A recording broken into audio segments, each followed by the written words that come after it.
ഇനി നമുക്ക് എങ്ങനെ ഈ ഒരു സ്കോർ കുറഞ്ഞ വ്യക്തികൾക്ക് സ്കോർ ഒന്ന് കൂട്ടിയെടുക്കാം, അതുപോലെ സ്കോർ ഇല്ലാത്ത വ്യക്തികൾക്കും എങ്ങനെ നല്ലൊരു ക്രെഡിറ്റ് സ്കോറിലേക്ക് എത്താം. സിബിൽ സ്കോർ കാരണം ജോലി പോയി, കല്യാണം മുടങ്ങി എന്നുള്ള കുറേ വാർത്തകളാണ് നമ്മളിപ്പോൾ കേൾക്കുന്നത്. ആക്ച്വലി പലർക്കും ഇതൊരു ഡൗട്ട് കാണും, ഇതൊക്കെ ഉള്ളത് തന്നെയാണോ, ഇതൊക്കെ എങ്ങനെ നമ്മുടെ പേഴ്സണൽ ലൈഫിനെ അഫക്റ്റ് ചെയ്യുന്നത്. സംഭവം ഉള്ളത് തന്നെയാണ്, ഇതൊക്കെ നമ്മുടെ പേഴ്സണൽ ലൈഫിനെ അഫക്റ്റ് ചെയ്യുന്ന ഒരു കാര്യം തന്നെയാണ്. സിബിൽ സ്കോർ എന്നാൽ എന്താണ്? ആക്ച്വലി സിബിൽ സ്കോർ എന്നല്ല, നമുക്കിതിനെ ക്രെഡിറ്റ് സ്കോർ എന്ന് വിളിക്കാം. സിബിൽ എന്ന് പറയുന്നത് ഈ പറഞ്ഞ പോലെ ഇന്ത്യയിലുള്ള ബ്യൂറോകളിൽ ഒന്നാണ്. ഇന്ത്യയിൽ ആദ്യത്തെ ഒരു ബ്യൂറോ ആണ് ഈ പറഞ്ഞ സിബിൽ എന്ന് പറഞ്ഞ ബ്യൂറോ. ഇത് കൂടാതെ ഇന്ത്യയിലെ എക്സ്പീരിയൻ, ഹൈമാർക്ക്, ക്രിഫ് എന്ന് പറഞ്ഞ മറ്റു 3 ബ്യൂറോസ് ഉണ്ട്. ഇവർ 4 പേരുമാണ് നമ്മുടെ ഇന്ത്യയിലെ ഒരു ക്രെഡിറ്റ് സ്കോറുകളെല്ലാം ഇങ്ങനെ കാൽക്കുലേറ്റ് ചെയ്ത് വെക്കുന്നത്.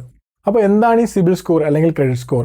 സിബിൽ സ്കോർ എന്ന് പറയുമ്പോഴത്തേക്ക് അല്ലെങ്കിൽ ക്രെഡിറ്റ് സ്കോർ എന്ന് പറയുമ്പോഴത്തേക്ക് ഇതൊരു നിങ്ങളുടെ ഫിനാൻഷ്യൽ ഡിസിപ്ലിൻ്റെ ഒരു മാർക്ക് എന്ന് വേണമെങ്കിൽ പറയാം. അതായത് പണ്ട് നമ്മൾ എക്സാം എഴുതുമ്പോഴത്തേക്ക് നമുക്കൊരു എക്സാമിന് മാർക്ക് കിട്ടുമല്ലോ, അതേപോലെ നിങ്ങളുടെ സാമ്പത്തിക അച്ചടക്കത്തിൻ്റെ ഒരു മാർക്കാണ് ഈ സ്കോർ. അതായത് നിങ്ങൾക്കൊരു ലോൺ ഉണ്ട്, ആ ലോൺ നിങ്ങൾ ഓൺ ടൈം ആണോ റീപേയ്മെൻറ്റ് ചെയ്യുന്നത്, അതെന്തെങ്കിലും മുടക്കം വരുത്തിയിട്ടുണ്ടോ, അതുപോലെ നിങ്ങൾക്കൊരു ക്രെഡിറ്റ് കാർഡ് ഉണ്ട്, ആ ക്രെഡിറ്റ് കാർഡ് നിങ്ങൾ ഓവർ യൂസേജ് ചെയ്യുന്നുണ്ടോ, അല്ലെ അതിനെന്തെങ്കിലും ഡീഫോൾട്ട് വരുത്തിയിട്ടുണ്ടോ എന്നുള്ളതെല്ലാം നോക്കിയതിൻ്റെ ഇതിൻ്റെ ഒരു ടോട്ടൽ സ്കോറാണ് ഈ ക്രെഡിറ്റ് സ്കോർ എന്ന് പറയുന്നത്. ഈ സ്കോറുകൾ എന്തിനാണെന്ന് ചോദിച്ചു കഴിഞ്ഞാൽ, അതായത് നിങ്ങളിപ്പോൾ ഒരു ബാങ്കിലേക്ക് ലോണിന് പോവുകയാണ്, അതായത് നിങ്ങൾക്ക് ഒരു പേഴ്സണൽ ലോൺ വേണം, ബാങ്കിലേക്ക് ലോണിന് പോവുകയാണ്. അപ്പോൾ അവിടെ ചെല്ലുമ്പോൾ എന്താണ്, നിങ്ങളുടെ പേ സ്ലിപ്പ് കൊടുക്കും, അതിൻ്റെ ബേസിലായിരിക്കും നിങ്ങൾക്ക് ലോൺ കിട്ടുന്നത്. ഈ ലോൺ ബാങ്ക് നിങ്ങൾക്ക് തരണമെങ്കിൽ ഈ ബാങ്കിന് ഒരു ഉറപ്പ് വേണം നിങ്ങൾ തിരിച്ചടയ്ക്കും എന്നുള്ളത്. ഇപ്പോൾ ഹോം ലോണിൻ്റെ കേസിലാണെങ്കിൽ നമ്മൾ അവിടെ പ്രോപ്പർട്ടി കൊടുക്കുന്നുണ്ട്, അപ്പോൾ പ്രോപ്പർട്ടി അവർക്ക് അറ്റാച്ച് ചെയ്യാൻ ഓപ്ഷൻ ഉണ്ട്. ഈ പേഴ്സണൽ നോക്കുമ്പോഴത്തേക്ക് ഇതിൽ വേറെ ഓപ്ഷൻസ് ഒന്നുമില്ല.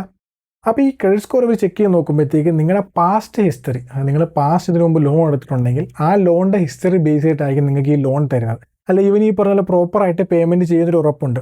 ഈ ഒരു ഉറപ്പിന്, അതായത് ഇവിടെ ഈ റിസ്ക് കുറയ്ക്കാൻ വേണ്ടി, ഈ ബാങ്കുകളുടെ ലോൺ കൊടുക്കുന്ന റിസ്ക് കുറയ്ക്കാൻ വേണ്ടിയിട്ടുള്ള ഒരു സിസ്റ്റമാണ് ഈ പറഞ്ഞ ക്രെഡിറ്റ് സ്കോർ. അതുപോലെ നല്ല ക്രെഡിറ്റ് സ്കോർ കൊണ്ട് ലോണുകളുടെ റേറ്റ് ഓഫ് ഇൻട്രസ്റ്റ് കുറയ്ക്കാനുള്ള പോസിബിലിറ്റി ഉണ്ട്. ചുരുക്കി പറഞ്ഞാൽ നിങ്ങളുടെ ഒരു സാമ്പത്തിക അച്ചടക്കം, നിങ്ങളുടെ ഫിനാൻഷ്യൽ ഡിസിപ്ലിൻ ആണ് ഈ പറഞ്ഞ ക്രെഡിറ്റ് സ്കോർ എന്ന് പറയുന്നത്. അപ്പോൾ ഈ ഒരു ക്രെഡിറ്റ് സ്കോർ എങ്ങനെ നിങ്ങളുടെ പേഴ്സണൽ ലൈഫിനെ അഫക്റ്റ് ചെയ്യും? നേരത്തെ പറഞ്ഞ പോലെ ഈ വിവാഹം മുടങ്ങുന്നത് അല്ലെങ്കിൽ ഈ ജോലിയുടെ പ്രശ്നങ്ങളൊക്കെ ഇതൊക്കെ ആക്ച്വലി ഉള്ളതാണ്. കാരണം അതൊക്കെ ഉള്ളതാണ്. കാര്യം വേറെ, ഈ കല്യാണം, വിവാഹം എന്ന് പറഞ്ഞ ഒരു ലോങ് ടേം കമ്മിറ്റ്മെൻ്റ് ആണ്. ഇപ്പോൾ 2 കൂട്ടരും കൂടെ ഒരുപാട് തിരക്കിയായിട്ടും അന്വേഷിച്ചിട്ടൊക്കെ ഈ കല്യാണം നടത്തുന്നത്. ഈ പെൺകുട്ടികളുടെ വീട്ടിൽ നിന്ന് നോക്കുമ്പോഴത്തേക്ക് അവർ കല്യാണം കഴിക്കാൻ പോകുന്ന വ്യക്തി ഒരു ഫിനാൻഷ്യൽ അച്ചടക്കമില്ലാത്തൊരു വ്യക്തിയാണ് എന്നുണ്ടെങ്കിൽ എങ്ങനെ ഒരു ലോങ് ടൈമിൽ സർവൈവ് ചെയ്യും എന്നുള്ള കുറേ കൺഫ്യൂഷൻസ് അവർക്ക് വരും. എപ്പോഴും ആർക്കായാലും അവരുടെ കുട്ടികളുടെ ഭാവി സുരക്ഷിതമാക്കുക എന്നൊരു മൈൻഡ് മാത്രമേ ഉള്ളൂ. അപ്പോൾ അങ്ങനെ നോക്കുമ്പോഴത്തേക്ക് അവർ ഒബ്വിയസ്ലി അവർ കല്യാണം വേണ്ടാന്ന് പറഞ്ഞതിൽ അത്ഭുതമൊന്നുമില്ല, സ്വാഭാവികമാണ്. കാരണം അവരങ്ങനെ ചെയ്യത്തുള്ളൂ, അവർക്ക് അവരുടെ കുട്ടിയുടെ കാര്യമാണ് നോക്കേണ്ടത്. അതുപോലെ ഇത് എങ്ങനെ ജോലിയെ അഫക്റ്റ് ചെയ്യുന്നത് വെച്ചാൽ, നിങ്ങളിപ്പോൾ ഒരു ജോലി നോക്കുന്ന ഒരു ബാങ്കിലോ അല്ലെങ്കിൽ ഫിനാൻഷ്യൽ ഇൻസ്റ്റിറ്റ്യൂഷനിലൊക്കെ ആണെങ്കിൽ അവർ കൂടുതൽ നിങ്ങളുടെ ക്രെഡിറ്റ് സ്കോർ ചെക്ക് ചെയ്ത് നോക്കും. കാര്യം വേറൊന്നുമല്ല, നിങ്ങൾ വർക്ക് ചെയ്യാൻ പോകുന്ന ഒരു ഫിനാൻഷ്യൽ സ്ഥാപനത്തിലാണ്. അപ്പോൾ അവിടെ നിങ്ങൾ ലോണുമായിട്ടും മറ്റ് പല കാര്യങ്ങളും ഡീൽ ചെയ്യേണ്ടി വരും. അപ്പോൾ നിങ്ങൾ തന്നെ ഈ പറഞ്ഞൊരു ലോണ് പ്രോപ്പറായിട്ട് എടുത്ത് തിരിച്ചടയ്ക്കാത്ത വ്യക്തിയാണെങ്കിൽ, അല്ലെങ്കിൽ നിങ്ങൾ ലോണോ ക്രെഡിറ്റ് കാർഡോ ഡീഫോൾട്ട് ആവുന്ന വ്യക്തിയാണെന്നുണ്ടെങ്കിൽ, അപ്പോൾ അവർ ചിന്തിക്കും നിങ്ങൾ എങ്ങനെ ബാക്കിയുള്ള കസ്റ്റമേഴ്സിനെ ഹാൻഡിൽ ചെയ്യും, അല്ലെങ്കിൽ ഈ കാര്യങ്ങളൊക്കെ പറഞ്ഞ് അവരെ എങ്ങനെ നിങ്ങൾ ഈ പറഞ്ഞ ബോധ്യപ്പെടുത്തും എന്നുള്ള കുറേ കൺഫ്യൂഷൻ അവർക്കും വരും. അപ്പോൾ അങ്ങനെ എന്തെങ്കിലുമൊക്കെ ഉണ്ടെന്നുണ്ടെങ്കിൽ നിങ്ങളുടെ ലോണ് ഏതെങ്കിലും ഔട്ട്സ്റ്റാൻഡിങ് ഉണ്ടെങ്കിൽ അല്ലെങ്കിൽ ഡീഫോൾട്ട് ഉണ്ടെങ്കിൽ അവർ ക്ലോസ് ചെയ്ത് NOC ഒക്കെ എടുത്തതിന് ശേഷം മാത്രമേ പലരും ജോലിക്ക് കയറ്റത്തുള്ളൂ. അതുപോലെ നിങ്ങൾ എമർജൻസി ലോൺ എടുക്കാൻ പോകുമ്പോഴും അവിടെയും ഈ പറഞ്ഞ ഒരു മോശം ക്രെഡിറ്റ് സ്കോർ നിങ്ങൾക്കൊരു വില്ലനായിട്ട് വരും. അവിടെ നിങ്ങൾക്കിപ്പോൾ നല്ല സാലറി ഉണ്ട്, അല്ലെങ്കിൽ നിങ്ങൾക്കൊരു നല്ല വാല്യൂ ഉള്ള പ്രോപ്പർട്ടി ഉണ്ട്, ഗോൾഡ് ഉണ്ട് എന്ന് പറഞ്ഞ കാര്യമില്ല. കൂടുതൽ നല്ല സ്കോർ ഉണ്ടെങ്കിൽ മാത്രമേ അവർക്ക് നിങ്ങൾക്ക് ഈ പറഞ്ഞ പോലെ ലോൺ തരാൻ പറ്റത്തുള്ളൂ. ഇനി നമുക്ക് എങ്ങനെ ഈ ഒരു സിബിൽ സ്കോർ ചെക്ക് ചെയ്യാം? അതായത് മോസ്റ്റ്ലി എല്ലാവരും കൂടുതലും നോക്കുന്ന സ്കോർ സിബിൽ സ്കോർ ആയതുകൊണ്ട് തന്നെ എങ്ങനെ നമുക്ക് സിബിൽ സ്കോർ ചെക്ക് ചെയ്യുക എന്നുള്ളതാണ്. ഈ സിബിലിൻ്റെ വെബ്സൈറ്റിൽ പോയി കഴിഞ്ഞാൽ നമുക്ക് അവിടെ സബ്സ്ക്രിപ്ഷൻ ഉണ്ട്. ഒരു സബ്സ്ക്രിപ്ഷൻ നമുക്ക് 1 മാസം മുതൽ 1 വർഷം മുതൽ സബ്സ്ക്രിപ്ഷൻ എടുക്കാൻ പറ്റും. എടുത്തു കഴിഞ്ഞാൽ നമുക്ക് ഒരു ഡെയിലി മോണിറ്ററിങ്, ഒരു വീക്ക്ലി മോണിറ്ററിങ് നമുക്ക് ചെയ്ത് നോക്കി എന്തെങ്കിലുമൊക്കെ റോങ് എൻട്രീസ് ഉണ്ടോ അല്ലെങ്കിൽ എല്ലാം കറക്റ്റാണ് നമുക്ക് നോക്കി ചെക്ക് ചെയ്ത് നമുക്കത് റിപ്പോർട്ട് ചെയ്യാം. അതല്ല എന്നുണ്ടെങ്കിൽ, മോസ്റ്റ്ലി അതിപ്പം ഞാൻ അഡ്വൈസ് ചെയ്യുന്നില്ല, അതല്ല എന്നുണ്ടെങ്കിൽ നിങ്ങൾക്ക് ഈ പറഞ്ഞ പോലെ ജസ്റ്റ് ഫോൺ പേ, ഗൂഗിൾ പേ, പേടിഎം, അതുപോലെ ക്രെഡ് പോലുള്ള ആപ്പുകളിൽ പോയി കഴിഞ്ഞാൽ അവർ 1 മാസത്തിൽ ഒരിക്കൽ നിങ്ങൾക്ക് ഫ്രീ ആയിട്ട് നിങ്ങൾ റിപ്പോർട്ട് ചെക്ക് ചെയ്യുന്ന ഒരു ഓപ്ഷൻ തരുന്നുണ്ട്, ഒരു ഫെസിലിറ്റി തരുന്നുണ്ട്. ഞാൻ പേഴ്സണലി കുറേ നാളുകൊണ്ട് യൂസ് ചെയ്ത ഒരു ആപ്ലിക്കേഷൻ OneScore എന്ന് പറഞ്ഞ ആപ്ലിക്കേഷനാണ്. ഇതിൽ നമുക്ക് എക്സ്പീരിയൻസ് സ്കോറും അതുപോലെ തന്നെ സിബിൽ സ്കോറും നമുക്ക് രണ്ടും ഒരേ ടൈമിൽ മോണിറ്റർ ചെയ്യാൻ പറ്റും. ഇപ്പം ഞാൻ കുറച്ചധികം യൂസ് ചെയ്യുന്ന ഒരു റിപ്പോർട്ടാണ് ക്രെഡിൻ്റെ സിബിൽ റിപ്പോർട്ട്. അത് വേറെ ഒന്നും കൊണ്ടല്ല, ക്രെഡ് നമുക്കൊരു ഫോർകാസ്റ്റ് ഓപ്ഷൻ തരുന്നുണ്ട്. അതായത് നിങ്ങളുടെ എക്സിസ്റ്റിംഗ് ആയിട്ടുള്ള ലോണുകളിലും ക്രെഡിറ്റ് കാർഡുകളിലും നിങ്ങൾ അടുത്ത് എടുക്കാൻ പോകുന്ന ഡിസിഷൻ എത്രത്തോളം ഇമ്പാക്ട് ചെയ്യും. അതായത് ഇപ്പോൾ ഞാൻ എൻ്റെ ഒരു ലോൺ ക്ലോസ് ചെയ്യാൻ പോവുകയാണെങ്കിൽ അത് എത്രത്തോളം എൻ്റെ സ്കോറിനെ ഇമ്പാക്ട് ചെയ്യും. ഞാനൊരു പുതിയ ക്രെഡിറ്റ് കാർഡ് എടുക്കാൻ പോവുകയാണ്, അത് എത്രത്തോളം ഇമ്പാക്ട് ചെയ്യും. ഞാനൊരു പഴയ ക്രെഡിറ്റ് കാർഡ് ക്ലോസ് ചെയ്യുവാണ്, അത് എത്രത്തോളം ഇമ്പാക്ട് ചെയ്യും എന്നുള്ളൊരു ഫോർകാസ്റ്റ് അവർ നമുക്ക് തരും. ഇത് 100% ആക്യുറേറ്റ് ആണെന്ന് വെച്ചാൽ അങ്ങനെയൊന്നും പറയാൻ പറ്റത്തില്ല. ബട്ട് സ്റ്റിൽ നിങ്ങൾക്ക് ഒരു ഐഡിയ കിട്ടും, ഓക്കെ മേ ബി ഇങ്ങനെയൊക്കെ ആവാനുള്ള ചാൻസ് കൂടുതലാണെന്നുള്ളത്. ഇനി നമുക്ക് എങ്ങനെ ഈ ഒരു സ്കോർ കുറഞ്ഞ വ്യക്തികൾക്ക് സ്കോർ ഒന്ന് കൂട്ടിയെടുക്കാം, അതുപോലെ സ്കോർ ഇല്ലാത്ത വ്യക്തികൾക്കും എങ്ങനെ നല്ലൊരു ക്രെഡിറ്റ് സ്കോറിലേക്ക് എത്താമെന്നുള്ളൊരു കുറച്ച് ടിപ്സാണ്. അത് നമുക്ക് ഈ ക്രെഡിറ്റ് സ്കോർ കുറഞ്ഞ വ്യക്തിയുടെ സിനാരിയോ നോക്കാം. ഇപ്പം നിങ്ങൾക്ക് ക്രെഡിറ്റ് സ്കോർ വളരെ കുറവാണ്, അത് പല സിറ്റുവേഷൻ കൊണ്ടാവും. ചിലപ്പോൾ നിങ്ങൾ മനഃപൂർവ്വം അടയ്ക്കാതിരുന്നതായിരിക്കാം, അല്ലെന്നുണ്ടെങ്കിൽ എന്തെങ്കിലും പ്രശ്നങ്ങളായിട്ട് ബാങ്കുമായിട്ട് എന്തെങ്കിലും പ്രശ്നമായിട്ട് അടയ്ക്കാതിരിക്കുന്നതായിരിക്കാം, അല്ലെന്നുണ്ടെങ്കിൽ സിറ്റുവേഷൻ കൊണ്ട് അടയ്ക്കാതിരിക്കുന്നതായിരിക്കും. എന്തുകൊണ്ടാണെങ്കിലും നിങ്ങൾക്ക് നിങ്ങളുടെ ആ ഒരു ക്രെഡിറ്റ് സ്കോർ പഴയ പോലെ ആക്കണമെന്നുണ്ടെങ്കിൽ നിങ്ങൾക്ക് ആ ലോൺ ക്ലോസ് ചെയ്തേ മതിയാവും. അപ്പോൾ അത് ഔട്ട്സ്റ്റാൻഡിങ് നിൽക്കുവാണെങ്കിൽ, ഡീഫോൾട്ടായിട്ട് നിൽക്കുവാണെങ്കിൽ ബാങ്കിൽ പോയി പറഞ്ഞിട്ട് അത് ക്ലോസ് ചെയ്യിപ്പിക്കുക. അത് എത്രയാണെന്ന പേയ്മെൻറ്റ് അടച്ചത് ക്ലോസ് ചെയ്യിപ്പിക്കുക. അതുപോലെ ഇൻ കേസ് റൈറ്റ് ഓഫ് ചെയ്യപ്പെട്ടൊരു ലോൺ ആണെങ്കിൽ ആദ്യം ബാങ്കിൽ പോയി പറയുക, ഈ റൈറ്റ് ഓഫ് ചെയ്ത ലോണ് ബാക്കി പേയ്മെൻറ്റ് ചെയ്ത് നിങ്ങൾക്ക് അത് ക്ലോസ് ചെയ്യാൻ താല്പര്യമുണ്ട്. അപ്പോൾ എന്താണ് റൈറ്റ് ഓഫ് എന്ന് പറയുമ്പോഴത്തേക്ക്, ബാങ്ക് നിങ്ങൾക്ക് തന്ന ലോൺ എഴുതി തള്ളി എന്ന് പറയത്തില്ലേ, അതാണ് ഈ റൈറ്റ് ഓഫ്. അതായത് നിങ്ങൾക്കൊരു ലോൺ തന്നു, ആ ലോൺ നിങ്ങൾ മൊത്തത്തിൽ പ്രോപ്പറായിട്ട് പേയ്മെൻറ്റ് ചെയ്തില്ല, അതുകൊണ്ട് തന്നെ അവർ ആ ലോൺ എഴുതി തള്ളി. അപ്പോൾ അത് ബാങ്കിന് നഷ്ടമാണ്.